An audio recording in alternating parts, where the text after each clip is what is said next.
This video is brought to you by Card Kingdom. Head on over to cardkingdom.com for your Magic the Gathering needs, including the brand new Kaldheim cards. So Magic the Gathering recently got some media attention when a Black Lotus sold for over $500,000 a few weeks ago, a new record high for an individual Magic card.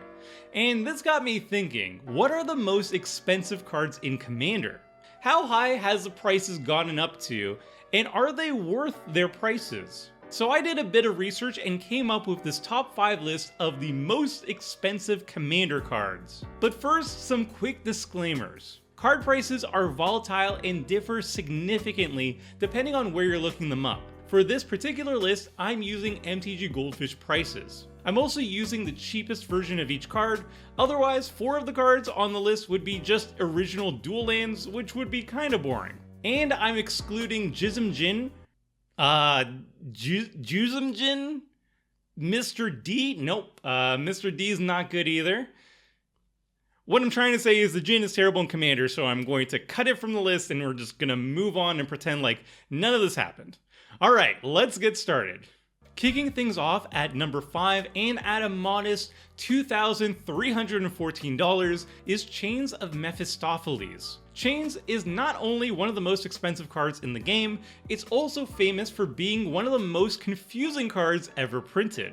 Basically, this enchantment stops players from drawing extra cards. Anyone drawing a card except for the first card they draw on their draw step instead discard a card, and if they can't discard a card, then they mill a card instead. So if someone casts Mulldrifter and would draw 2 cards, Chains would instead make that player discard or mill a card, then discard or mill a card again.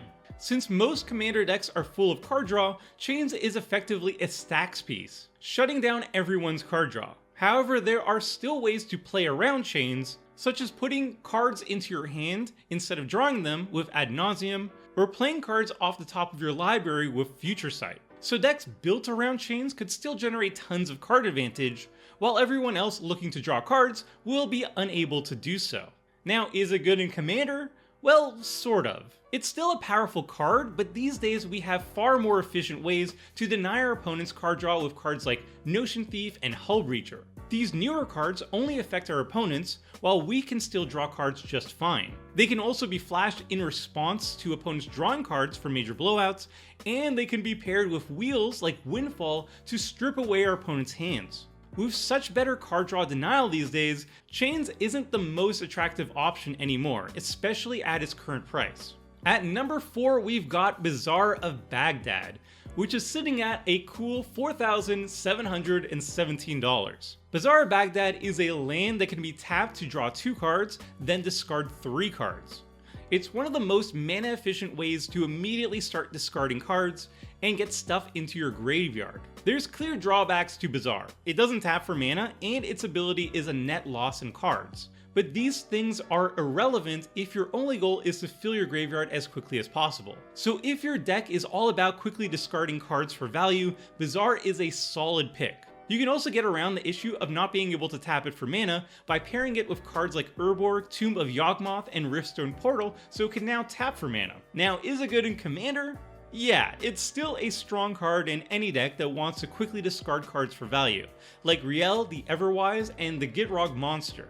There are many ways to loot in Commander, but nothing really matches what this particular lane can do. Next up at number 3 is Mishra's Workshop, currently sitting at $7,000. Mishra's Workshop is a land that taps for 3 colorless mana, but you can only spend that mana to cast artifact spells. This is an absurd amount of mana, and while it's restricted to spending that mana only on artifacts, artifacts happen to be one of the best supported archetypes in the format, so there's plenty of decks that could benefit tremendously from this land. Pairing Workshop with other busted artifacts like Sol Ring and Mana Vault can lead to huge explosive turns. Is it good in Commander? Yeah, absolutely. Honestly, I can't think of much bad things to say about it. I guess if your deck absolutely hates colorless mana, then Workshop is less than ideal, but any artifact deck would love this card if you can afford it, which of course most of us can't. Nearly cracking the $10,000 mark at number 2 is the Tabernacle at Pendrell Vale. Like Bazaar, this vintage all-star land doesn't tap for mana by itself, so it potentially sets you back mana unless you pair it with a card like Urborg Tomb of Yawgmoth, but its effect is well worth it. All creatures have, at the beginning of your upkeep, destroy this creature unless you pay 1 mana. So anyone with creatures on the battlefield will have to commit a chunk of mana on each of their turns to keep their creatures alive or remove them. And the more creatures they have on the battlefield, the more mana they have to pay each turn. The idea here is to run Tabernacle in a deck with few if any creatures, or creatures that won't be removed if you don't pay the cost, like indestructible creatures such as Avacyn, Angel of Hope. Any of your opponents that are running creature heavy decks will be shut down while you remain pretty much unhindered. So is it good in Commander? Yeah, absolutely. Tabernacle remains a great way for creature light decks to lock down creature heavy opponents. Thankfully for us poors, if you want a similar effect, there's always Pendrell Mists and Magus of the Tabernacle, and while they're slower and more vulnerable to removal, they still accomplish the same goal well enough. Finally, at the top of our list is Timetwister, the only Power 9 card that is legal in Commander. This 3 mana sorcery makes each player shuffle their hand and graveyard into their library, then draw 7 cards. Now, MTG Goldfish is currently showing the price at $32,000, but the actual selling price of this card is probably much lower, around $15,000 to $20,000 for a near mint copy. Even so, it's still the most expensive card in Commander, and for good reason. It's arguably the best wheel in the format.